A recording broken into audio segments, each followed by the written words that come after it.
Hey, hello. Yeah, we're definitely live. Cool. How's everyone's Thursday going? I said if you've seen my stories, you've just seen that I wanted to go live today. I didn't. I suppose I go live on a time when when I feel inspired to do a live. So I wanted to do one today. So yeah, I would love to do this regularly, but sometimes I get stuck wanting, sort of knowing what I want to talk about. And so this thing came up this morning and it was really kind of in my mind and I wanted to really share it. Hey, Nat, how you doing? So, this one tip. So I've changed a lot since 2020 when I went into therapy. I've changed a hell of a lot as a parent. So I've gone from a quite angry kind of, I thought that's the way it's meant to be doing it parent, into like a more kind of a calmer, better parent. But there's no kind of right or wrong way to parent. But this tip I want to share today is, it doesn't help just kids. It helps other relationships. It's the one thing that we all need, that we think we're giving to people that maybe we're not. So it's just maybe just being aware that whether you're getting it or whether you're giving it, and no. So hopefully I can get a few people on here today. So it'd be nice to share this around and get other people to see it. And it sounded way better in my head when I was talking to myself this morning, rather than the random notes I've just written on a bit of paper that probably I'm going to bounce backwards and forwards from like this side to this side, and some of it's not going to make much sense, but hopefully the whole thing in general will just work. We'll get there. So to give you a bit of backstory, well, should I do the tip first? So basically, okay, no, backstory first, and then we'll get into the tip. So basically, as a child, I had quite a traumatic past, and the male role models in my life weren't supportive, weren't kind of, basically you wouldn't want those as like role models. So I kind of had a really bad experience as a child, and I was taught that what I was saying to them or what was bringing up, it wasn't listened to, it wasn't heard. So one of the basic things we need as as a child or as a grown, as a human, is to be seen and heard. So if you're seen and heard, you have a better relationship with the world and a better way of communicating. You have basically like a better self-worth. It just helps overall if you're seen and heard. And as a child, I was not seen or heard by my parents. So what I went through life, repeating the same patterns and looking for like external validation, and not being the kind of the person I wanted to be, because I grew up with seeing the world from like an abusive way, and thinking that's normal. That's how you project yourself in the world. This is how the world works. And because of that, I grew up, and then when I had kids, I was parenting my kids the same way that I'd seen like my parents and my stepdad do it, and that was kind of really damaging for them when I kind of got to therapy, because she opened my eyes to the kind of the way the things that happened in my past, and actually finally validated the feelings that I was having at the time, and kind of showed me a different way of doing things, or basically opened my eyes to see what I was doing to them, and hopefully maybe make a change. But luckily I did. I took it on board, and I made a change for myself. And it's been quite a long process. And yeah, parenting isn't perfect. You try things, you get things wrong. You try things, you get things right, and then you try it again, and then get it wrong again. So it's just a thing we all keep trying and trying again at. But my one tip is, I suppose the word is validation. We all look for validation in life, whether it's, we go out and do things, it's for other people. We go, we do something, we feel fantastic about it, we go share it with someone, and the feelings we have, we're really excited about it, but then that person comes back to us because we're looking for the validation that we've done something good, or this is great, or is this the way we're meant to be feeling for this situation. And most of the time we don't get the validation back. So, or if we do get the validation back, in my case, I was constantly looking for external validation, and because I wasn't getting it, or if I was getting it, it would last for a day or two, and then I'd have to repeat all this cycle again to get other validation from other people. So it's kind of a constant thing for validation. And because I wasn't talked to about my emotions as a kid, I couldn't validate my own emotions, and I couldn't validate myself. So yeah, it kept going around in a circle of seeking validation from other people and people pleasing, and it wasn't great. But yeah, luckily I got to like the age of 35, and finally I was able to talk about the situation and sort of really dive into my past and look at all the things that weren't going right for me, and make a change. So it's never too late to change. I just kind of wish I had done it sooner, but then that's life. I can't change the past. I can kind of really focus on what I'm doing now for myself and for my kids. So I've done a lot of different things. But yeah, validation, it can, well, this thing can help more, not just with kids, because I was finding that I wasn't being validated, or I wasn't being supported in my relationship either. So that's how my relationship changed recently in the last sort of 6 months, because I wasn't getting the support and the things that I need. I really had to have someone else open my eyes to the fact that things weren't going the way I wanted to, even though I was kind of putting the blinkers on. I didn't want to see the situation. I just want to keep going. It kind of opened my eyes that I wasn't getting those sort of things from my partner either. So I, changed quite a lot in my life, and I'm going through quite a few different changes at the moment. But this whole idea of validation and being there for my kids, and the way I'm talking to them now, is helping them deal with the relationship change, and the way that their dad is now out of the house and it doesn't no longer lives with them. And it's kind of surprised me in a way in how they've dealt with it. So it's all surprising. So I started out as an angry parent. So I thought, the best way to deal with it is, if they're naughty, shout at them, be loud, be kind of more authority figure, I suppose you'd say. And that worked for a little while, but it wasn't getting the results I wanted to, and it was really bad. It was really bad.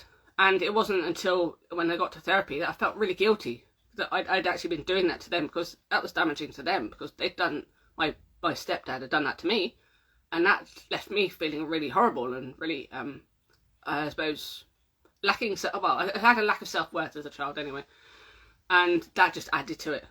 So it left me feeling with a lot of different emotions that, one, I didn't understand, and how to deal with, how to cope with, or whether they were just the right things. Yeah.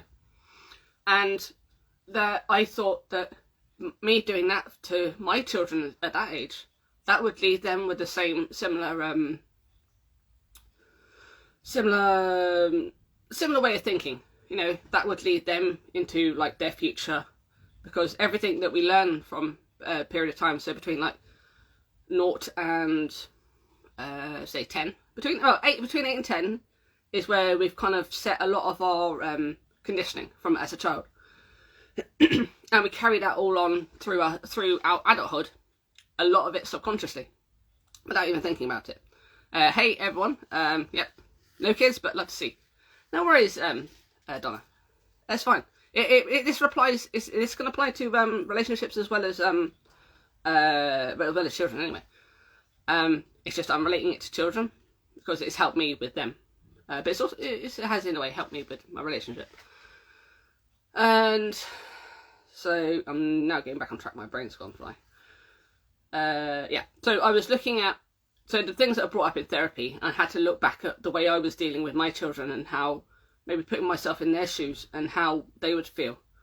And it wasn't good. I didn't want them to have the same kind of problem, same sort of issues and the same sort of troubles and struggles that I had when I was growing up. And I wanted them. I suppose I wanted a better future for them than I did myself. And I think it was way beyond the therapy sessions. I think it was only in the last year that I do a lot of the work on my own now, because therapy is expensive and I can't always afford it at the time. I do a lot of the like self-reflection. I look at things and I see, hey, so unique, how you doing? And so I look at the things, I bring my own self-awareness and I look at the things and the way things are and how things were, and then see, and I'm open to kind of changing things. So the thing that came up for me is that as a child, I didn't feel validated. So no one was listening to me. And as a human, we don't want to be seen and heard. So if you're not heard or seen, then you kind of retreat to yourself. You don't share anything. You just close up. And usually, sometimes if you do share things, people they're not receptive to it. They don't want to listen. They don't want to talk about it, that sort of thing. So I had to see that the validation that I didn't receive as a child is likely something that I wasn't giving to my kids. And it's something that they needed. They needed to feel seen and heard. So I could tell them over and over again that, I'm listening to you. I'm sat here next to you. I might have my phone in my hand, so there's not technically, I'm not really seeing you. So it's a case of sometimes being there in the room with them. You think you're validating them, but it wasn't. It was the things I wasn't saying to them. So when they were coming up to me and when they'd fallen over or they'd hurt themselves, a lot of the times I would brush it off, saying, "Oh, if they fell over," I'd be like, "Yeah, that's okay. It's a scratch. It's fine. You'll be okay." And that wasn't really listening to what they were saying. They were trying to tell me that they had these feelings, and they obviously, as a child, you don't know. There's lots of different feelings that are going through your body and your head, and a lot of them you don't know whether they're normal or not. So they're learning all about different emotions. So it's just about sitting with them and actually just sort of validating the emotions that they've got, even though that I can't feel it, or if it's not the same feeling that I'm feeling. It's just sitting there and listening to them and just saying it's okay. That's what they're feeling at the moment. So I wasn't doing all that sort of thing. So even though I was present, I was talking to them about things. I was in their lives, and because I work from home, I'm around all the time. I was missing certain little things. That is so true. Yeah. But a lot of the time, I think I don't know whether it's something we're conditioned with. It's just to kind of brush it off. It's okay. It's fine. Don't worry about it. It's like you're basically trying to move on too quickly without dealing with the situation that's kind of right in front of you. So I've used that actually to help my my eldest. My eldest transitioned into secondary school in September, and that was a big worry for me because I was bullied in secondary school because I looked different and I was overweight, really weird dodgy hairstyles you do in the 90s, and I knew that children at that age can be really brutal and really hard, and I had to sit with her sometimes and just so she would talk about situations at school and things, and I just have to sit there and sort of listen to her and sort of validate the emotions that she was having, because she was going through this and I wasn't, and I kind of wanted to understand how things were coming from her side, and the thought of them validating the child's feelings is they're more open to you. So I want to be there so that if they want to come talk to me, they can. And I know we all want that, and a lot of the time we try and communicate that, but we don't communicate that in the right way that they really get it, because you say that you can come talk to me anytime you like, and they'll say yeah, and they don't kind of really accept that as you are really there.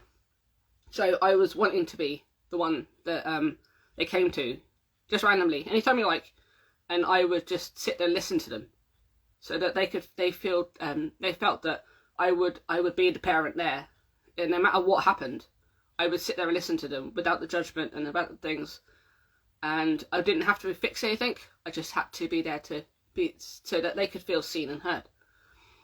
So that's my one big tip, is validating child, and most of the time that is it's quite simple. Well, I'd say it's simple. A simple thing is where you just, even whatever happens. So if they come up to you and they are explaining a situation, instead of brushing it off, I think the best thing you could say to them is that I understand this is hard, or I understand this is how you're feeling, or depending on what the situation is, you basically you get down to the emotions that they're feeling, and you just let them know that those feelings are normal. You don't have to fix anything. You just have to basically just tell them that you're listening to them, and you're aware of that that's the emotions they've got at the time. That's for the basic part of it. 1 second. And I do tend to go off on a rant because my brain's going at a million miles an hour. But it's a very important thing that I didn't realise I wasn't doing, and it's a better parent. It's better for me.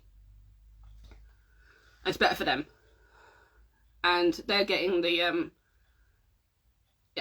you're so right. It's so important in teaching too. Exactly, yeah.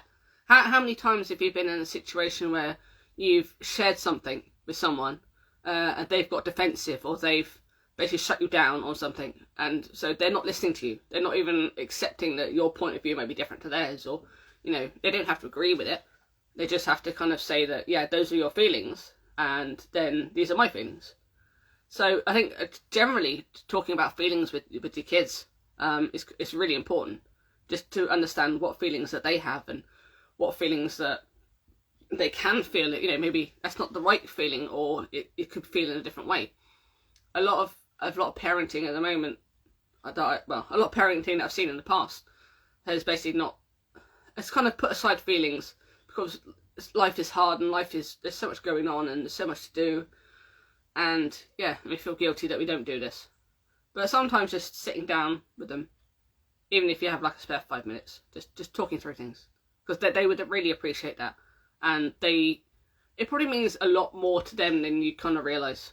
I found that they've done things to surprise me, that I've been doing things behind the scenes, and because I've been so busy, and now I'm a solo parent and I'm trying to do so many different things, and it's the little things that I've done for them that kind of it makes my life easier now, just by listening to them and just by standing there, being there for them.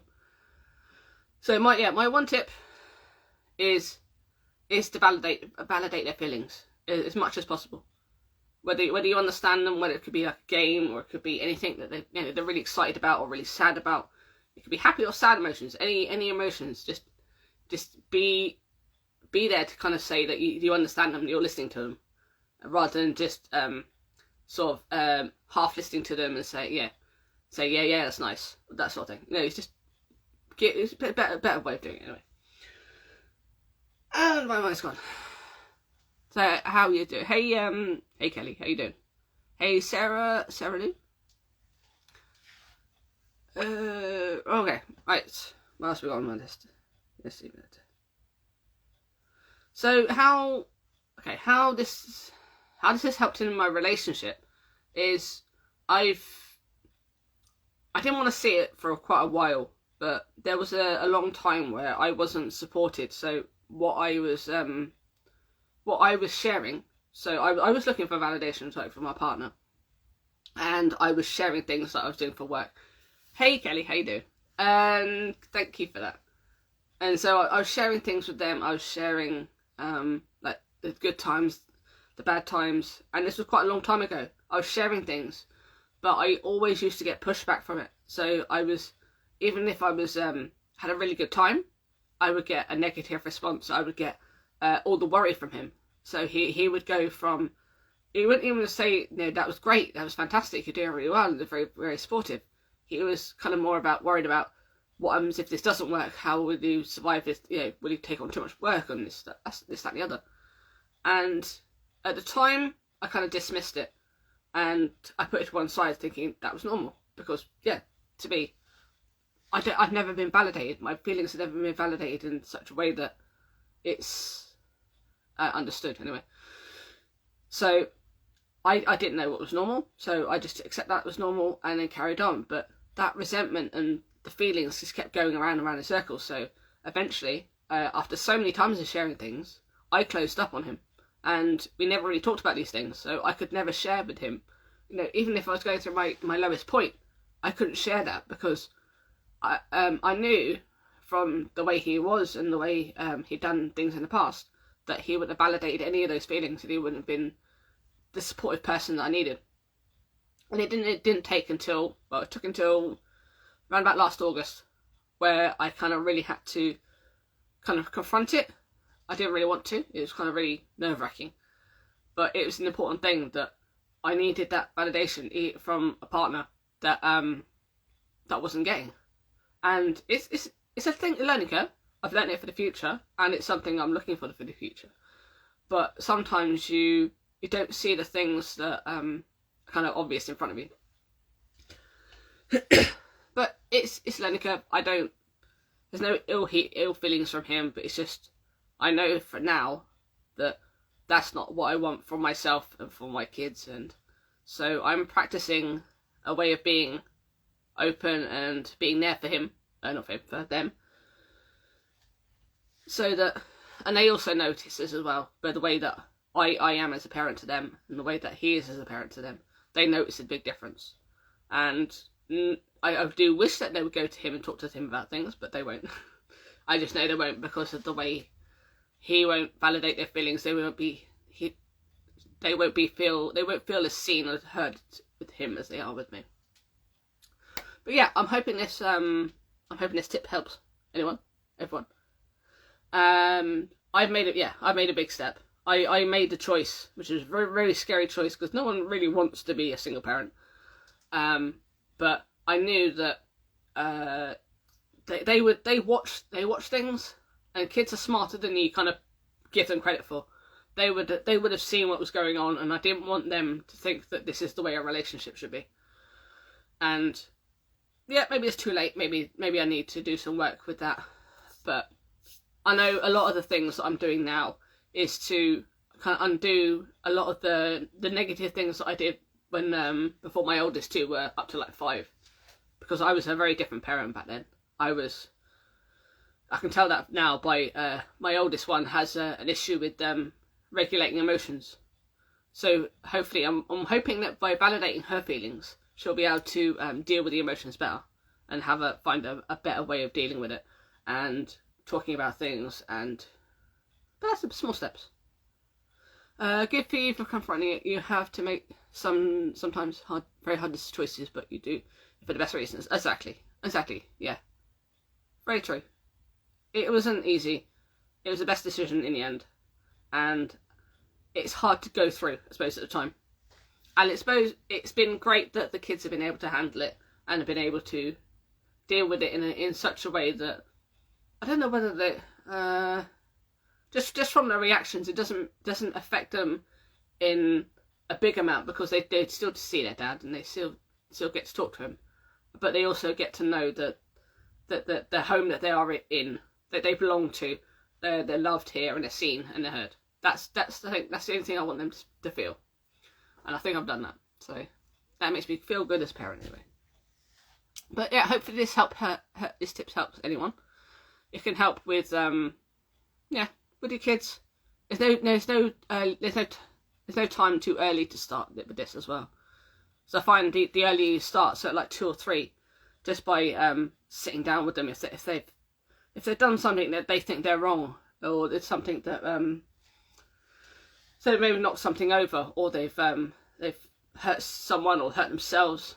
It's just dealing with it in a calmer way, that kind of you understand that the feelings they're going through, and whether they're right or wrong, you can still explain to them, maybe this is not the best way to deal with this situation. There is a better emotion you can use instead. So you could accept the emotion that they've got now, and then like explain a better emotion that they could use instead. That's a good tip. That's not a tip. Yeah, bonus tip for you. But yeah, it's never too early to try and do that. I was trying to get everything. A lot of the things changed up and before they turned like 10, and I think I've done a good job with undoing a lot of the things I did before. And my youngest is now nearly 6, so she would have the best chance at having hopefully a full life, a better life than I had. But there's still a chance that they could go through lots of trauma and lots of other things. And I suppose I'm putting the steps in place now to say that no matter what happens in the future, you can still come back to me with this issue, and I'll still listen to you. And I'll still be there for you, and I'll still see you as you are. But yeah, I need to get on. I've got a couple of other things I need to do before I got a call on at 11 o'clock. But yeah, hopefully this tips help. If you use it, or if you pass it on to anyone else, just if it helps anyway, just leave a comment, send me a message. I do want to help as many people as I can. My why has kind of changed a bit because things have now moved on in my life, but my kids are still my main kind of why. And I do want to do another video on that at some point. Probably links a little bit to this, but we'll see. I don't know when I'll go live next. Depends when I get inspired to. But thank you everyone who kind of watched, left comments. It's really appreciated. I'm trying my best as a mum. You know, we all try our best, and there's no right or wrong way of doing it. It's just giving other parents I suppose a nudge in a different direction that maybe they want to take, or that may help them. It won't hurt. This tip won't hurt anyone. So even if you do it and it doesn't work, at least you've tried. You know, a lot of the time you have to try again and again and again, and it's not a one time thing. You should keep doing it again, and yeah, maybe do it with your partner, do it with your parents, do it with your children. I don't think you can do it with pets. I can't really talk to you, but yeah. Anyway, thank you everyone for hanging out. I will leave you with that for the day, and hope you have a good rest of your Thursday.